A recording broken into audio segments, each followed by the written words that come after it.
Jum wara l-ieħor, ħafna jiffukaw fuq il-ġenerazzjonijiet futuri imma jinsew li l-anzjani għandhom ferm x'jalmuna. U kien għalhekk li l-Papa Franġisku ddedika r-rabaħat ta' Lulju għall-anzjani u n-nanniet kollha ta' madwar id-dinja. Għal din l-ewwel ċelebrazzjoni ta' dan il-jum, il-Papa Franġisku għażel il-messaġġ jien magħkom dejjem sal-aħħar ta' żmien. L-istess wegħda li Ġesu Kristu kien għamel lid-dixxipli tiegħu qabel ma tela is-sema. Lura fl-2013 meta kien sar il-kap tal-Knisja Kattolika, Franġisku nnifsu kien qal li kull Kristjan għandu jipproteġi lill-anzjani, bħalma dejjem għamelu stess. Ħidma ma taqta' xejn favur l-anzjani. Kien b'dan iħsieb li nibtitlu x-xewqa ta' jum iddedikata għall-anzjani u n-nanniet. Bil-Papa jgħid li dan għandu jisservi ta' opportunità biex wieħed japprezza aħjar minn xi xaddew l-anzjani tagħna. Fosthom iż-żmien diffiċli tal-gwerra biex il-ġenerazzjonijiet ta' warahom setgħu jitalmu japprezzaw il-valur tal-paċi.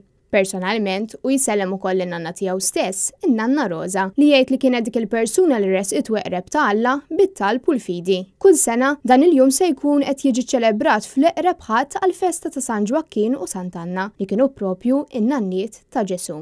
Fid-daw ta' dan il-jum, il-Partit Nazzjonista sellem u ġeddet l-impenn tiegħu b'aktar ħidma fejjieda favur l-anzjani b'rikonoxximent tal-ħidma li taw matul ħajjithom u li waslet biex pajjiżna jilħaq livell għoli ta' għejxin u kwalità ta' ħajja ta' livell Ewropew. Fi starrija, il-Partit Nazzjonista qal li s-sena li għaddiet kienet waħda diffiċli għall-poplu kollu, iżda mod speċjali għall-anzjani li kienu fost dawk li l-aktar batew fiżikament u mentalment. Iżda l-Partit Nazzjonista, l-anzjani dejjem kienu u se jibqgħu fiċ-ċentru tal-politika tiegħu.